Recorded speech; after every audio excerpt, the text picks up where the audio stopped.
In this AlignMix video, you will learn how to show your district boundaries in a territory map view.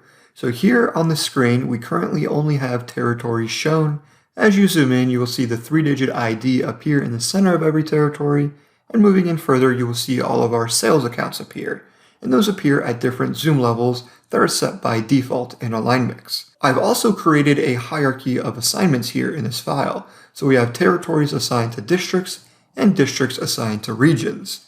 To view the districts, I can click here on the plus button, click on Maps, and then click on the District Map View. And you can see those are all of our districts. So now what I'd like to do is I'd like to show the boundaries of all of these districts while looking at my territories in the first tab.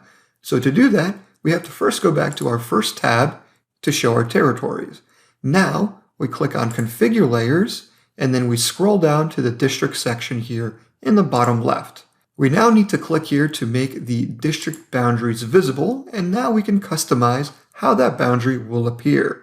So let's make that width of the line a little bit thicker, and I'll have it appear when we've zoomed all the way out, and we'll leave it as the default blue color. So now when I click on OK, you will see the district boundaries now appear on this territory map view.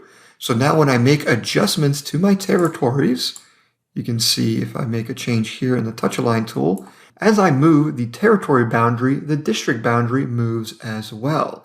So it's no longer a static boundary because those boundaries are reflected based on those territory to zip assignments as well. And there you have it. You just learned how to turn on and view your district boundaries while in territory view.